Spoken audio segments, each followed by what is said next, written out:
Hello students, welcome to Adroid competitive classes. Adroid competitive classes में आपका स्वागत है भाई।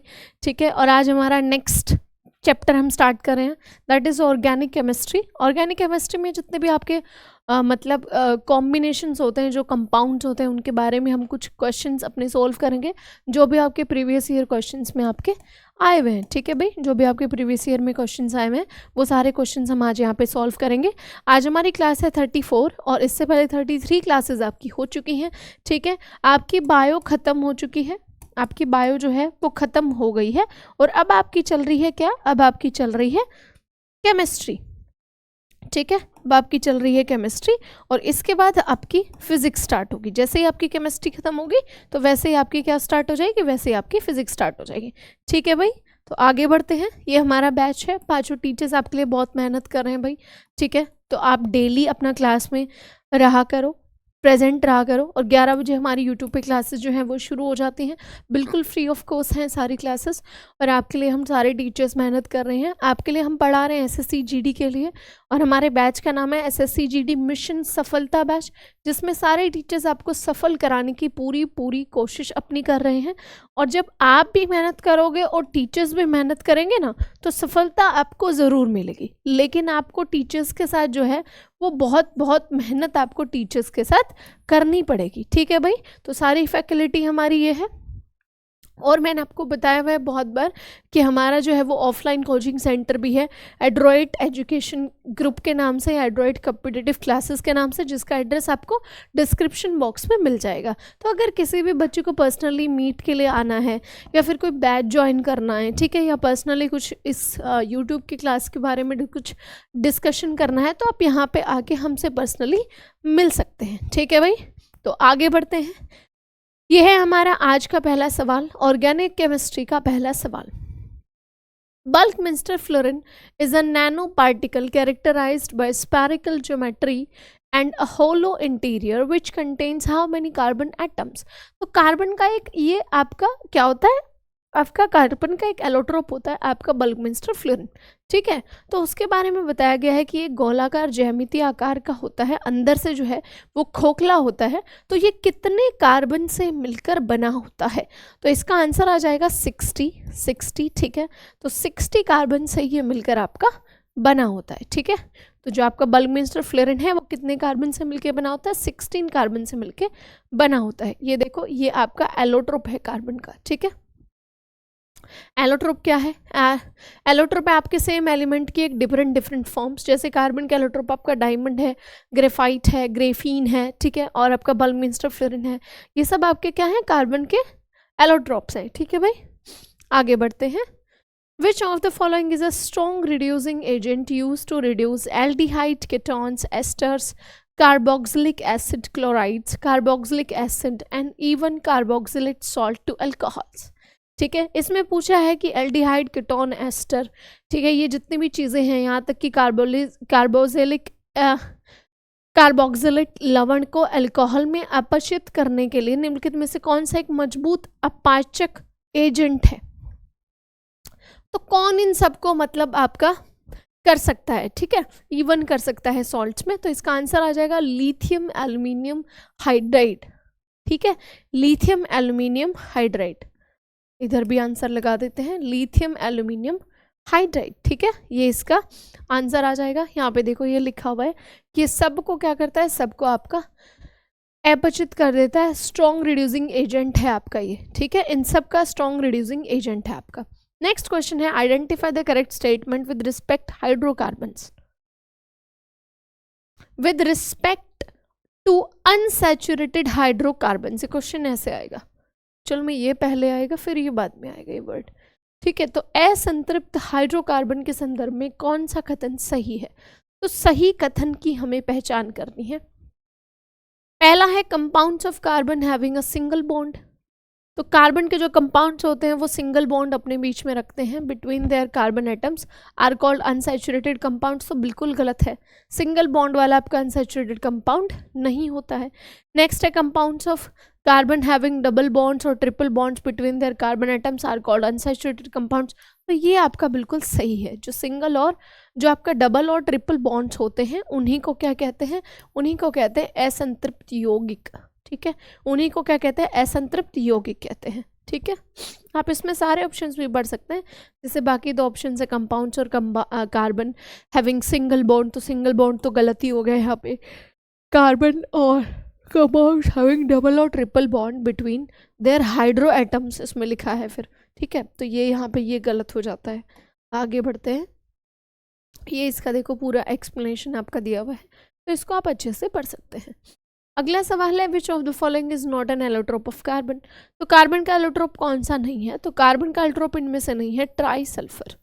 ठीक है, ट्राई सल्फर कार्बन का एलोट्रोप नहीं है, बाकी ये तीनों ही आपके कार्बन के एलोट्रोप हैं। ठीक है, आपका डायमंड भी, आपका ग्रेफाइट भी और आपका ये लॉन्सडेलाइट भी। ठीक है, तो आपके तीनों ही कार्बन के एलोट्रोप्स हैं। ये देखो ट्राई सल्फर ये आपका है S3 इसको कहा जाता है। ठीक है, ये आपका किसका एलोट्रोप है, ये आपका सल्फर का एलोट्रोप है। ठीक है, आगे बढ़ते हैं और देखो ये कार्बन के एलोट्रोप दिए हैं, जैसे ग्रेफीन, बल्कमिंस्टर, फ्लेरिन, ये कार्बन के एलोट्रोप आपके आ जाते हैं। अगला सवाल है compounds with exactly 2 double carbon bonds are known as, तो दो आपके वे यौगिक जिनमें केवल द्विकार्बन, मतलब 2 कार्बन के बीच में बॉन्ड वाली बात हो रही है, वो क्या कहलाते हैं, तो वो कहलाते हैं आपके डीन्स। ठीक है, वो कहलाते हैं आपके डाइन्स कहलाते हैं। क्लियर है भाई, 2 कार्बन वाले बॉन्ड के पूछे हुए इसमें। ठीक है, हाइड्रोकार्बन टाइप आर एल्केन्स, इनमें कार्बन कार्बन का सिंगल बॉन्ड होता है, एल्केन में कार्बन कार्बन का डबल बॉन्ड होता है, एल्केन्स में कार्बन कार्बन का ट्रिपल बॉन्ड होता है। तो ऐसे करके इनके अलग अलग नाम हैं जो आपको याद रखने हैं। आगे बढ़ते हैं, नेक्स्ट क्वेश्चन है विच of the following statement is not correct regarding hydrocarbons, तो हाइड्रोकार्बन के संबंध में निम्नलिखित में से कौन सा कथन सही नहीं है। पहला है saturated hydrocarbons are fairly unreactive and are inert in the presence of most reagents, यानी कि संतृप्त हाइड्रोकार्बन्स अत्यधिक अक्रियाशील होते हैं और अधिकांश अभिक्रमों की उपस्थिति में निष्क्रिय होते हैं। ये बिल्कुल सही है। इन्होंने हमसे क्या पूछा है, नॉट करेक्ट पूछा है अबाउट रिगार्डिंग किसके, हाइड्रोकार्बन्स के। अगला है आपका most carbon compounds are also release a large amount of heat and light on burning, जलने पर अधिकांश कार्बन यौगिक बड़ी मात्रा में ऊष्मा और प्रकाश भी उत्सर्जित करते हैं, तो ये भी बिल्कुल सही है एकदम।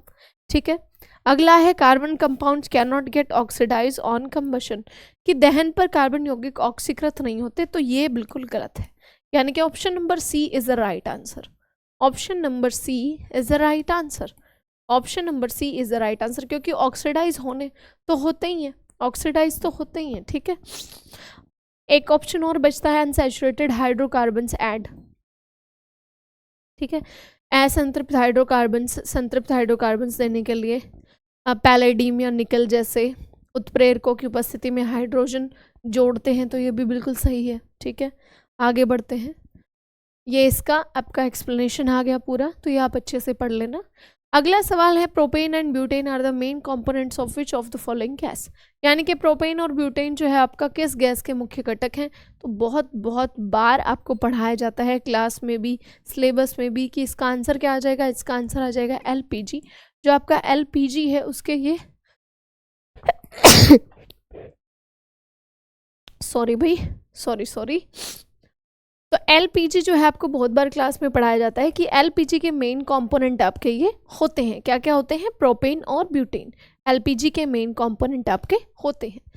ठीक है, ये देखो ये प्रोपेन है C2H2 और ये ब्यूटेन है C4H10। ठीक है, ये आपके हो जाते हैं, और इथाइल मरकैप्टन एडेड किया जाता है स्मेल एजेंट के रूप में LPG में आपका।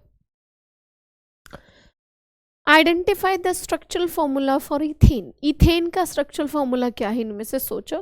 तो इथेन का स्ट्रक्चर फॉर्मूला आ जाएगा ऑप्शन नंबर डी H2C, और ये फिर बॉन्ड आपका और CH2। ठीक है, D is the right answer. D किसका राइट आंसर है, इथेन का सही उत्तर है डी।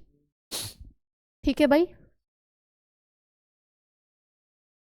ये देखो यहाँ पे थोड़ा सा गड़बड़ हो गया है, कोई बात नहीं, आप लोग देख लेना इस चीज़ को। Identify the method that is not use to purify organic compounds. Organic compounds को अलग अलग करने के लिए कौन कौन से तरीके हैं? आपको पता है सब्लिमेशन, क्रिस्टलाइजेशन और डिस्टिलेशन, तीनों को ही यूज़ किया जाता है ऑर्गेनिक कंपाउंड्स को यूज़ करने के लिए। तो आंसर क्या आ जाएगा? सेडिमेंटेशन, अवसादन। जब आप पानी में से मिट्टी को अलग करते हो तो दैट इज सेडिमेंटेशन। सेडिमेंटेशन को यूज़ जो है वो नहीं किया जाता। इसमें देखो आपके चारों के बारे में लिखा है, मैं आपको एक एक करके बताती हूँ। सेडिमेंटेशन क्या है? Sedimentation is a process in which particle separate from a liquid because of gravity. ठीक है, तो सेडिमेंटेशन क्या है कि जब आपके गुरुत्वाकर्षण के कारण कण जो है वो तरल से अलग हो जाते हैं। गुरुत्वाकर्षण के बाद जब कण जो है वो अलग अलग हो जाते हैं आपके तरल से। ठीक है, अगला है आपका क्या? सब्लिमेशन। सब्लिमेशन क्या है? Sublimation is transition of a substance directly from the solid phase two the gas phase. ठीक है, जैसे आपका कपूर है ना, नैफ्थलीन की गोलियां वगैरह, तो वो सब सब्लिमेशन होता है कि सीधा आपका सॉलिड से किस में चेंज हो जाती है चीज़ें, सीधा सॉलिड से आपका गैस फॉर्म में चली जाती हैं, दैट इज सब्लिमेशन। ठीक है, अगला आपका क्या है? कहाँ लिखा है भाई? अगला देखो, ये रहा। The process of forming a solid crystal from a solution or a molten metal by natural or artificial means is called crystallization। यानी कि आपका क्या किया जाता है, किसी विलयन या गलित धातु से जब प्राकृतिक और कृत्रिम विधि के द्वारा ठोस क्रिस्टल्स बनाने की जो प्रक्रिया होती है उसको कहते हैं क्रिस्टलाइजेशन। ठीक है, अब लास्ट आपका कौन सा रह गया? लास्ट आपका रह गया डिस्टिलेशन। तो डिस्टिलेशन से आस्वन भंजन इसको कहते हैं, और इससे आपका जो है वो आपका जो क्रूड ऑयल होता है उससे भी बहुत सारी चीज़ें इससे निकाली जाती हैं। ठीक है, distillation is the process of separating the components. ये देखो लिखा हुआ है, separating the component substance from a liquid mixture by using selective boiling and condensation. यानी कि आपका डिस्टिलेशन क्या है? जब एक लिक्विड पदार्थ से बहुत सारी चीज़ें अलग अलग सेपरेट की जाती हैं। ठीक है, दो प्रोसेस को करके, एक तो उबाल के और एक संक्षेपण करके, तो वो आपका क्या है? डिस्टिलेशन है। ठीक है, डिस्टिलेशन से ही क्या होता है? डिस्टिलेशन से ही आपका क्या किया जाता है? जो आपका क्या होता है? क्रूड ऑयल होता है, जो क्रूड ऑयल निकाला जाता है। ठीक है, उसी से आपकी सारी चीज़ें बनती हैं, जैसे पेट्रोल आपका बनता है। ठीक है, आपका डीजल बनता है। ठीक है, आपका वैक्स बनता है, आपका कोलतार बनता है, और भी बहुत सारी चीज़ें जितनी भी आपकी पेट्रोल डीजल से बनती हैं वो सारी आपका डिस्टिलेशन प्रोसेस से बनाई जाती है। ठीक है भाई, आगे बढ़ते हैं। अगला सवाल है, which group was given the name paraffin earlier. तो कौन से ग्रुप को पैराफिन अर्लियर कहा जाता? तो अल्केन्स इसका सही आंसर आ जाएगा आपका। ठीक है, आगे बढ़ते हैं। ये देखो एल्केन के फॉर्मूले में, मॉलिक्यूलर फॉर्मूले में, ये देखो CH3 C2H2 C3, ये नीचे आएगा H, ब्यूटेन है, फिर C4H10, ये 10 है, C4H10 ब्यूटेन। ठीक है, आगे बढ़ते हैं। Which is the name of the compound having CH2CH2OH formula. तो ये फॉर्मूला किसका है? ये पूछा गया है। ये फॉर्मूला आपका आता है इथेनॉल का। किसका फॉर्मूला आता है? ये फॉर्मूला आपका आता है इथेनॉल का। ठीक है, CH2CH2OH, ये इथेनॉल का फॉर्मूला है। इथेनॉल को कहाँ कहाँ यूज़ किया जाता है? मैन्युफैक्चर ऑफ ड्रग्स में, प्लास्टिक्स में, लिकर्स में, पॉलिशेस में, प्लास्टिसाइजर्स में, और आपका कॉस्मेटिक्स के सामान में। ठीक है, आगे बढ़ते हैं। Which of the following is an example of monosaccharide. Monosaccharide का मतलब है ग्लूकोज की सिंगल फॉर्म। मोनोसेकेराइड का मतलब है ग्लूकोज की सिंगल फॉर्म। ठीक है, उसके बाद जब दो ग्लूकोज जुड़ते हैं तो वो फॉर्म हो जाती है आपकी डाइसेकेराइड, और जब दो से ज़्यादा ग्लूकोज जुड़ते हैं, जैसे कि ग्लूकोज की पूरी एक चेन हो जाती है, तो उसको कहते हैं पॉलीसेकेराइड। तो ऐसे करके हमारे पास 3 टाइप के शुगर होते हैं, और ये 3 टाइप के शुगर मैं आपको बहुत डिटेल में पढ़ाती हूँ, किसमें? आपके आपके पढ़ाती हूँ न्यूट्रिशन वाले चैप्टर में, आपके बायो में, ठीक है। तो वहाँ ये चीज़ें मैं पढ़ाती हूँ। तो जो बच्चे मुझसे पढ़े हैं वो इसका आंसर ईजिली कर देंगे कि इसमें से मोनोसेकेराइड कौन सा है। तो फ्रुक्टोज और ग्लूकोज इज द मोनोसेकेराइड, ये दोनों आपके मोनोसेकेराइड हैं। तो ए और D is the right answer. तो बोथ ए एंड डी, मतलब option number B is the right answer. ठीक है भाई, आगे बढ़ते हैं। हाँ, ये देखो फ्रुक्टोज, गैलेक्टोज, एक्सिलोज, राइबोज, ये सब आपके क्या हैं, मोनोसेकेराइड है। How many natural occurring isotopes does carbon have? तो कार्बन के नेचुरल आइसोटोप्स कितने हैं? तो 3 आइसोटोप्स हैं आपके कार्बन के जो नेचुरली पाए जाते हैं। ठीक है, कौन कौन से हैं ये देखो, कार्बन 12, कार्बन 13 और कार्बन 14। 12, कार्बन 13 और कार्बन 14। ठीक है, unsaturated carbon compounds burn with असंतृप्त कार्बन यौगिक किसके साथ जलते हैं? तो एक पीली कालिक येलो सूटी फ्लेम के साथ जलते हैं। एक पीले रंग की उसमें से क्या निकलती है? पीले रंग की आग निकलती है, पीले रंग की रोशनी निकलती है और साथ में निकलती है कालिक, सोट जिसको कहते हैं। ठीक है, सूट जिसको कहते हैं। Which of the following is not a property of graphite? इनमें से ग्रेफाइट की प्रॉपर्टी कौन सी नहीं है? तो it is a conductor of electricity है, तो बिल्कुल सही है, बिल्कुल सही है। इसमें से ऊष्मा और हीट आसानी से पास होती है। अगला है it has low melting point, इसको बाद में दिखेंगे। It is a lower density than diamond, बिल्कुल सही है। ग्रेफाइट सॉफ्ट होता है, डायमंड बहुत हार्ड होता है, तो लो डेंसिटी होती है। It is a conductor of heat, बिल्कुल हीट और इलेक्ट्रिसिटी का तो बहुत अच्छा कंडक्टर होता है। तो आंसर आ जाएगा it has low melting point, मतलब option number B is right answer. इन्होंने पूछा है गुण नहीं है, इन्होंने क्या पूछा है? नॉट, इन्होंने नॉट पूछा है। तो ऑप्शन आप क्वेश्चन आप ढंग से पढ़ना, उसके बाद आप आंसर करना क्वेश्चन का। ठीक है भाई, आगे बढ़ते हैं। Which of the following is the largest component of natural gas? Natural gas का सबसे लार्जेस्ट कंपोनेंट क्या होता है? तो मीथेन, मीथेन होता है। ठीक है, मीथेन होता है, और मीथेन को ही हम कई बार गोबर गैस भी कहते हैं। मीथेन को ही कई बार क्या कहते हैं? मीथेन को ही कई बार कहते हैं गोबर गैस, और गोबर गैस को ही कई बार हम क्या कहते हैं? गोबर गैस को ही हम कई बार कहते हैं नेचुरल गैस, नेचुरल गैस। और इसी को हम कई बार कहते हैं होम मेड गैस, इसी को हम कई बार क्या कहते हैं? Home made gas. क्लियर है भाई, आगे बढ़ते हैं। What is the formula of butane gas? तो ब्यूटेन गैस का फॉर्मूला क्या है? तो ब्यूटेन गैस का फॉर्मूला है C4H10। ब्यूटेन का फॉर्मूला होता है C4H10। आगे बढ़ते हैं। The formula of butane gas is C4H10। Which of the following is a sweet smelling substance? इसमें से स्वीट स्मेलिंग सब्सटेंस कौन सा है? तो आंसर आ जाएगा एस्टर।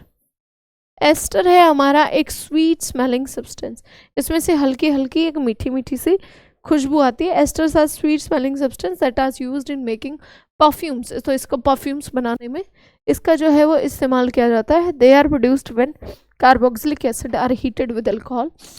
कार्बोक्सिलिक एसिड को जब अल्कोहल के साथ गर्म किया जाता है, ठीक है, कैटालिसिक एसिड की प्रेजेंस में, तो फिर तब आपका किसका फॉर्मेशन होता है? एस्टर का फॉर्मेशन होता है। आगे बढ़ते हैं। Which of the following is not an unsaturated carbon component? इनमें से कौन सा unsaturated carbon component नहीं है, यानी कि असंतृप्त कार्बन यौगिक नहीं है? तो आंसर आ जाएगा आपका क्या?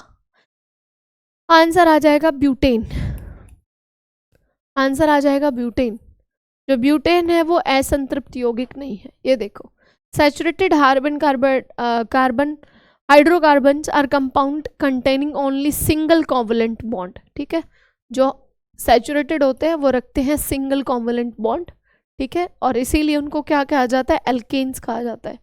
और butane is an alkane with the formula C4H10। ये तो हमने पीछे भी पढ़ा है, अभी पीछे पूछा हुआ था ब्यूटेन का फॉर्मूला कौन सा होता है। ठीक है, और अनसैचुरेटेड फैट में कौन सा होता है? कंपोनेंट्स की एक स्ट्रेट चेन होती है, और डबल और ट्रिपल कोवलेंट आपके इसमें बॉन्ड्स होते हैं हाइड्रोकार्बन्स में। In which of the following carbon functional group there is no oxygen? Answer आ जाएगा हेलोजन। हेलोजन में ऑक्सीजन का कोई काम नहीं है, ठीक है।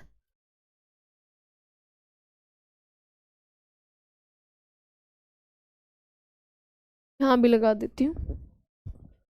आगे बढ़ते हैं। Name the element that must be present in a compound to classify it as an organic compound. उस तत्व का नाम बताइए जिसका किसी यौगिक को कार्बनिक यौगिक में वर्गीकृत करने के लिए उस यौगिक में होना आवश्यक है। आंसर आ जाएगा कार्बन। कार्बन के बिना डिफाइन करना सॉरी भाई, कार्बन के बिना डिफाइन करना बिल्कुल भी मतलब इजी नहीं है, बहुत मुश्किल है। तो कार्बन तो होना चाहिए। The most common element present in an organic compound is carbon और हाइड्रोजन और ऑक्सीजन और नाइट्रोजन, ठीक है। तो जो ये ऑप्शंस हमारे पास थे इनमें से कार्बन ही प्रेजेंट था। Methyl propane is an isomer of, answer आ जाएगा एन ब्यूटेन, सॉरी ये वाला, ठीक है। इसी सवाल है, आपको कुछ कॉन्सेप्ट होने का पता होना चाहिए बस। Which of the following is an aldehyde, तो एल्डिहाइड है आपका propanal. Propanal is the right answer. Propanal is an aldehyde, ठीक है भाई। आगे बढ़ते हैं। Which of the following has a strong fruity fragrance, इनमें से किसकी स्ट्रॉन्ग फ्रूटी फ्रेग्रेंस होती है? तो इथाइल एसिटेट, इथाइल एसिटेट की होती है स्ट्रॉन्ग फ्रूटी फ्रेग्रेंस, यानी फलों में से आने वाली जैसी एक आपकी होती है, ठीक है। इथाइल एसिटेट को किस चीज़ के लिए यूज़ किया जाता है? तो decaffeinating of tea, glues, nail polish remover और कॉफ़ी, इन सब में से, ठीक है। और इथाइल एसिटेट कैसा होता है? कलरलेस होता है, लिक्विड होता है और एक स्ट्रॉन्ग फ्रूटी फ्रेग्रेंस के साथ होता है। तो ये इसकी आपकी प्रॉपर्टीज हो गई। Which of the following are amongst a few carbon containing compounds not classify as organic, निम्नलिखित में से कौन सी कुछ कार्बन युक्त यौगिकों में से हैं जिन्हें कार्बनिक के रूप में वर्गीकृत नहीं किया जा सकता? कार्बन के रूप में किनको वर्गीकृत नहीं किया जा सकता? तो आंसर आ जाएगा सी, साइनाइड्स, ठीक है। Cyanides is an only compound that contains carbon but is not organic, ठीक है। ऑर्गेनिक कंपाउंड्स जो है वो ये नहीं रखते हैं, ऑर्गेनिक आपका कार्बन ये नहीं रखता है। Other example include carbon monoxide जैसे CO, ठीक है।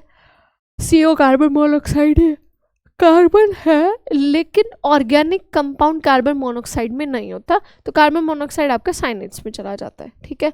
और कार्बन डाइऑक्साइड और आपका कार्बन टेट्राक्लोराइड। तो आज के लिए इतना ही भाई, हमारे क्वेश्चन जो हैं वो फिनिश हो गए हैं और ऑर्गेनिक केमिस्ट्री से आपके इतने ही सवाल थे। अब हम अपना नेक्स्ट टॉपिक स्टार्ट करेंगे नेक्स्ट क्लास में। थैंक यू सो मच अगर आप अभी तक क्लास में बने हुए हैं तो, ठीक है। और ऐसे ही हमारा मेन फोकस जो है आपका केमिस्ट्री में आपका और फिजिक्स में आपका PYQ पे रहेगा। जितना हो सकेगा ना मैक्स टू मैक्स में आपको PYQ कराने की क्लास में कोशिश करूँगी, ठीक है। जितना आप PYQ करेंगे उतना आपके लिए इजी होगा पेपर में क्वेश्चंस को सोल्व करना। क्लियर है भाई? तो thank you so much, next class में मिलते हैं। बाय बाय, जय हिंद, जय भारत।